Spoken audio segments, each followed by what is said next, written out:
तपाईको घरमा वा तपाईको साथीभाइ कोही न कोही यो कब्जियतबाट चाहिँ चिन्तित भएकै होला। त्यही सन्दर्भमा मैले चाहिँ कब्जियत के हो र यसका के कस्ता कारणहरू चाहिँ हुन सक्छ र कति बेला चाहिँ हामीले चाहिँ डाक्टरलाई चाहिँ देखाउने र यसको चाहिँ उपचार के हो र हामीले चाहिँ यसलाई चाहिँ कसरी चाहिँ नियन्त्रणमा चाहिँ लिन सकिन्छ भन्ने बारेमा चाहिँ आज म जानकारी लिएर आएको छु। अवस्थालाई हामी कब्जियत भन्ने जब नियमित रूपमा चाहिँ दिशा नहुने, दिशा भएको बेला चाहिँ साह्रो हुने र गाह्रो हुने र गोठा गोठा जस्तो हुने र पेट सफा नभएको अनुभव हुने। अन्यथा यो एक आम रूपमा देखिने समस्या हो। तर जब हप्ताको 3 चोटि भन्दा कम दिशा हुने र दिशा हुँदाखेरि पेट दुख्ने, पेट फुल्ने जस्ता समस्या भएर चाहिँ बिरामी नै भएको भए महसुस हुने र त्यसो छ भने हामीले चाहिँ गम्भीर समस्याको रूपमा लिएर चाहिँ उपचारको तर्फ चाहिँ लाग्नुपर्छ। कस्तो अब लक्षणहरूलाई चाहिँ हामी गम्भीर सङ्केतको रूपमा लिन्छौँ। जब साह्रो दिशा भएको कारणले गर्दा चाहिँ दिशाबाट चाहिँ रगत जाने, त्यसपछि तपाईको चाहिँ अचानक पातलो दिशा हुने, ज्वरो आउने र तौल घट्दै जाने र बिरामी भएको महसुस हुने छ भने हामीले चाहिँ यसलाई गम्भीर रूपमा चाहिँ लिनुपर्छ। अर्को के छ भने हामीले चाहिँ अब यो कब्जियतको कारणहरू चाहिँ के हुन सक्छ। हामी सबभन्दा पहिला यदि सोच्यो भने जसलाई पनि थाहा हुन्छ कि यो कब्जियत सायद मैले चाहिँ पानी नखाएर हो कि हो। यसका कारणहरूमा चाहिँ यदि तपाईले प्रशस्त मात्रामा तरल पदार्थ वा फाइबर युक्त खानाहरू चाहिँ खानु भएन भने तपाईलाई चाहिँ कब्जियत हुने समस्या हुन्छ। अर्को चाहिँ धेरै मेडिसिनहरू हुन्छ जुन कि तपाईले चाहिँ मेडिसिनहरू युज गरिराख्नु भएको छ लामो समयसम्म, जस्तै एन्टिसाइकोटिक ड्रग, एन्टी कन्भल्सेन्ट ड्रग र दुखाइ कम गर्ने दबाईहरू चाहिँ जस्तै ओपाइडहरू ग्रुपका चाहिँ दबाईहरू चाहिँ यदि युज गरिराख्नु भएको छ भने तर पनि तपाईलाई चाहिँ कब्जियत हुन सक्छ।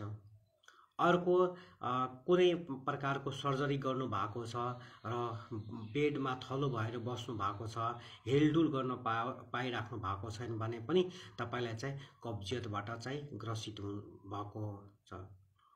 अर्को चाहिँ तपाईले चाहिँ जस्तै शारीरिक व्यायाम चाहिँ नगर्दा पनि तपाईलाई चाहिँ कब्जियत हुन सक्छ। अर्को रोगहरू जस्तै तपाईलाई चाहिँ थाइरोइडको समस्या छ, अरू कुनै रोगहरू चाहिँ जुन लामो समयसम्म चाहिँ तपाईलाई चाहिँ बेडमै थलो बनाएर राखेको छ पनि तपाईले चाहिँ यो कब्जियत हुन सक्छ। 20% गर्भवती महिलाहरूमा पनि यो कब्जियतको समस्या हुन्छ, जुनमा कि तपाईको हार्मोनल चेन्जेसको कारणले गर्दा चाहिँ धेरै अध्ययनहरूले चाहिँ देखाएको छ। अर्को मेरुदण्डको चाहिँ नसा चापिएर या कि चोटपटक लागेको कारणले गर्दा चाहिँ यदि तपाईले चाहिँ बेडमै बसेर थलो भएर चाहिँ हिडडुल गर्न सकिराख्नु भएको छ भने तपाईलाई चाहिँ कब्जियत भएको हुन सक्छ। धेरै जस्तो बिरामीहरू जुन इनपेसेन्ट बिरामीहरू हुन्छ, जुन बेडमै लामो समय 1 हप्ता या 1.5 हप्तासम्म चाहिँ बेडमै बसेको हुन्छ, प्राय पेसेन्टहरूमा चाहिँ पनि तपाईको चाहिँ यो कब्जियत देखिएको हुन्छ। समयमा चाहिँ हामीले चाहिँ डाक्टरलाई देखाउने। जब तपाईलाई चाहिँ कब्जियत सँगसँगै तपाईलाई चाहिँ नयाँ लक्षणहरू चाहिँ थप्दै गयो भने अर्को चाहिँ तपाईलाई चाहिँ 3 दिन भन्दा बढी समयसम्म दिशा नलाग्ने र 3 हप्ता भन्दा लामो समयसम्म चाहिँ तपाईलाई चाहिँ कब्जियत रहिरह्यो भने अर्को तपाईलाई चाहिँ अरू बेला वा दिशा गर्दाखेरि पेट दुख्ने या रगत जाने, अर्को चाहिँ तपाईले चाहिँ धेरै नै यो समस्या चाहिँ गम्भीर भए पनि तपाईले चाहिँ यदि औषधि खाइराख्नु भएको छ, जस्तै लेक्जेक्टिभ टाइपको ल्याक्टोलोज औषधिहरू खाए पनि तपाईले यदि दिशा साह्रो भएको छ र दिशा भइरहेको छैन भने तपाईले चाहिँ डाक्टरकोमा जानुपर्छ। यदि डाक्टरकोमा आए पनि या कि हामीसँग आएपछि तपाईले चाहिँ केही जाँचहरू गर्छौँ, जस्तै चाहिँ परेक्टल एक्जामिनेसन्स, मलद्वारमा चाहिँ हात छ्याएर हेर्ने साह्रो छ कि के कस्तो छ र केही कारणले गर्दा भएको छ, एक्सरेहरू गर्ने, जुन कि एक्सरेहरूबाट थाहा हुन्छ कि तपाईले चाहिँ केही आन्द्राहरूमा चाहिँ अब्स्ट्रक्सन छ कि भनेर चाहिँ हेर्ने, और भयो सिग्माइडोस्कोपी हुन्छ र क्लोनोस्कोपी गरेर पनि हेर्ने कन्डिसनहरू आउँछ। यदि तपाईको चाहिँ दिशा साह्रो भएछ, रगतहरू गएको छ कि या कि अर्को कारणले गर्दा पनि रगत गएको छ भने चाहिँ हामीले चाहिँ क्लोनोस्कोपीहरू गरेर चाहिँ हेर्नुपर्छ। यसका उपचारहरू के हुन सक्छ? यदि जहाँ पनि गयो भने कुनै डाक्टरले तपाईले सबभन्दा पहिला सल्लाह तपाईलाई चाहिँ प्रशस्त मात्रामा चाहिँ पानीहरू खानुस् र रेसेदार खानाहरू चाहिँ खानुपर्छ, जस्तै फलफुलहरू खानु पर्यो, सागसब्जीहरू खानु पर्यो, गेडागुडीहरू खानु पर्यो र तपाईले चाहिँ सलादहरू खानु पर्यो र दालहरू चाहिँ प्रशस्त मात्रामा चाहिँ खानुपर्छ। अर्को चाहिँ अब यति गरिसके पनि तपाईले चाहिँ यदि कब्जियत रहिरह्यो भने हामीले चाहिँ तपाईले चाहिँ दिशा लगाउने औषधि मलद्वारमा हालेर चाहिँ तुरन्त दिशा लगाउने औषधि दिएर चाहिँ तपाईलाई चाहिँ दिशा साह्रो भएको छ भने छिट्टै दिशा लागोस् भनेर चाहिँ हामी औषधि दिन्छौँ। त्यो जस्तै इजिभ्याक एनिमाहरू चाहिँ दिएर सपोरेटरीहरू चाहिँ मलद्वारमा हालेपछि चाहिँ तपाईलाई चाहिँ सजिलो हुन्छ दिशा गर्न। अर्को चाहिँ तपाईले चाहिँ दिशा खुकुलो बनाउने औषधिहरू चाहिँ जस्तै ल्याक्टोलोज भन्ने र अर्को धेरै मेडिसिनहरू छ जुन कि तपाईलाई चाहिँ अलि सहज र तपाईलाई चाहिँ खुकुलो बनाएर चाहिँ दिशा गर्न चाहिँ सजिलो बनाउँछ। यति गरे पनि कहिलेकाहीँ के हुन्छ भने जस्तै अब सर्जरीहरू गर्ने पनि कन्डिसनहरू आउन सक्छ, जब कि तपाईलाई चाहिँ यदि मेबी अब्स्ट्रक्सनले गर्दा चाहिँ कन्स्टिपेसन भएको छ, दिशा भइरहेको छैन, पेट फुलिएको छ भने हामीले चाहिँ सर्जरी गर्ने पनि कन्डिसन आउन सक्छ। अब यस्तो भएको बेला चाहिँ हामीले चाहिँ के कस्ता घरमै बसेर चाहिँ या कि हामीले के कस्ता उपायहरू अपनायो भने चाहिँ यो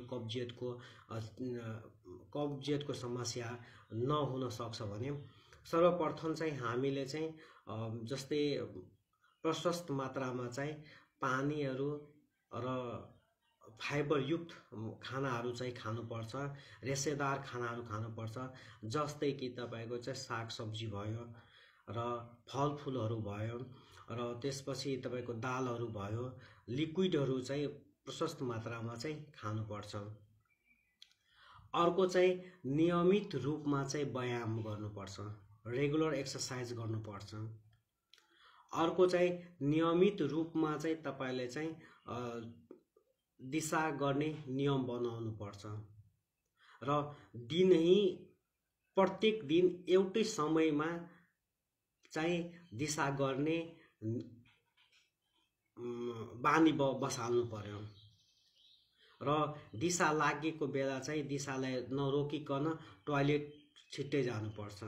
धेरै जसोले के गर्छ भने दिशा लागेको हुन्छ, प्रेसर क्रिएट भएको हुन्छ र तर चाहिँ होइन यो एउटा सानो काम रहेछ, यो काम गरेर भरु जाउला या के कारणबाट रोक्दै जानुहुन्छ, तर त्यस्तो होइन। दिशा लाग्ने बित्तिकै तपाईले चाहिँ छिट्टै दिशा गर्न जानुपर्छ र दिशा गर्न जाँदाखेरि चाहिँ छिटो होइन, शान्त भएर गर्ने, अगाडि यसरी ढल्केर बसेर चाहिँ गर्नुपर्छ ताकि चाहिँ एब्डोमिनलको प्रेसर भएपछि चाहिँ तपाईको चाहिँ मलद्वारमा प्रेसर क्रिएट भएर चाहिँ तपाईलाई चाहिँ सहज हुन्छ र आरामले गर्ने। धेरै जसो पेसेन्टहरू आएको हुन्छ, डाक्टर मलाई त पाइल्स भएको छ भन्नुहुन्छ, हेमरोइड भएको हुन्छ। तर मैले सोद्धाखेरि कस्तो छ तपाईँको रगत जान्छ कि दिशा गर्दाखेरि, या कि तपाईँको मलद्वार बाहिर आउँछ कि होइन डाक्टर मलाई त गाह्रो भएको छ मात्र, साह्रो मात्र दिशा आउँछ, त्यो थाहा नभएर कि उहाँहरूलाई। तर चाहिँ यो पाइल्स र यो हेमरोइड र यो कन्स्टिपेसन धेरै फरक भयो। यदि हामीले चाहिँ यो कब्जियतलाई कन्ट्रोल गर्न सक्यो भने हामीलाई न पाइल्स हुन्छ, न फिसरहरू हुन्छ, न अर्को मलद्वारको समस्याहरू हुन्छ। कब्जियतले गर्दा चाहिँ धेरै नै असहजहरू जस्तो भएको हुन्छ। राति निद्रा लाग्दैन, खाना खान मन लाग्दैन, पेट फुलेको हुन्छ, माइन्ड कन्सन्ट्रेट गर्न सकिँदैन।